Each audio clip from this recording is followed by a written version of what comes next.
जिन्होंने मुझे शिक्षित होने का मान दिया वह महामानव साहेब श्री हरिंद्रानंद जी एवं जिला के चरणों में प्रणाम। जितने भी बात में उपस्थित हैं, जहाँ पे मेरी आवाज आ रही है, सबों के चरणों में मेरा प्रणाम हो जाता है।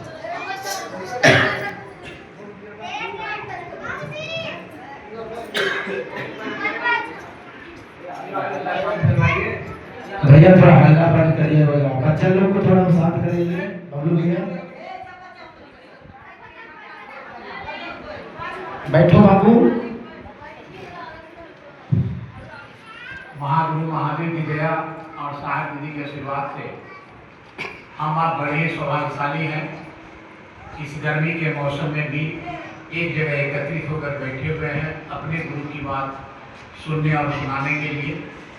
मुझे भी मालूम हुआ, मैं भी आने का प्रयास किया।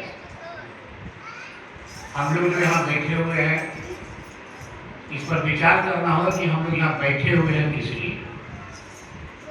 ये मनोरंजन के लिए बैठे हुए हैं। हमको तो लगता है कि आप लोग मनोरंजन के लिए बैठते हैं, जैसा दिख रहा है कि आप लोग को मान लिया ढोल बाजा झाल बजे और झूमे, घर भले बिगड़ा रहे, इससे कोई मतलब नहीं है। लेकिन आप शिव को गुरु माने हैं तो आपका घर शिव जैसा होना चाहिए। इसके बारे में आप लोग निर्णय नहीं ले रहे कि मेरा घर महादेव के परिवार जैसा हो जाए, इसके लिए विचार करना होगा। बाकी ढोल झाल नाच गान ये तो सब जगह चल रहा है, सब जगह चल रहा है, लेकिन रिजल्ट क्या आ रहा है?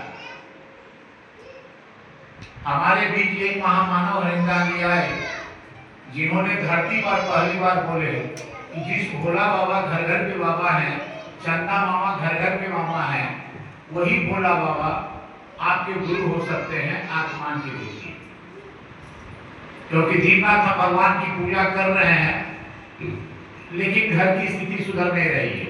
पति पत्नी में झगड़ा है, सास पुतों में झगड़ा है, गुतनी में झगड़ा है, ननद भौजाई में झगड़ा है, माँ बेटा में झगड़ा है। पूजा का मतलब होता है प्रेम। अगर हमारे आपके घर में प्रेम नहीं है तो ये अगरबत्ती और घंटी जलाने से कोई फायदा नहीं। अगरबत्ती घंटी तब जलाइए, आप कहते हैं कि पति मेरा परमेश्वर है। जब पति परमेश्वर है तो ये फोटो पर घंटी जलाने से क्या फायदा है? पति भी घंटी जलाइए, अगरबत्ती जलाइए। जो दो आंख से देख सकता है, मुंह से बोल सकता है, कान से सुन सकता है, आपकी व्यवस्था करता है, आप जो कहते हैं ला के देता है। और पत्नी जो है भगवती का रूप होती है। तो क्या यह हो रहा है? इतना तो पूजा पाठ कर रहे हैं, सारे व्रत कर रहे हैं, क्या बदलाव है? शिव चर्चा में भी वही हाल है। हम शिव चर्चा में भी वही हाल देख रहे हैं। हम चले थे अपने घर को बदलने के लिए। हम शिव को गुरु माने हैं कि हे महादेव, आप मेरे गुरु हैं, मैं आपका शिष्य हूँ, मुझ शिष्य पर इतना दया कर दीजिए कि हम आपका शिष्य बन जाए। लेकिन हम तो मान लिया नचनिया बन रहे हैं, भजनिया बन रहे हैं, शिष्य कहाँ बन रहे हैं? शिष्य वही बनेगा जो झुक के चलेगा, जो झुकेगा, शान नहीं करेगा। जैसे शिव में होता है कल्याण, हमेशा दूसरे का भला करेंगे, कर भला तो वो भला। तो हम भला कहाँ कर रहे हैं बताइए?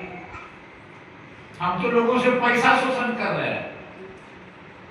अब शिव चर्चा के नाम पर भी लोग से पैसा कर रहे हैं।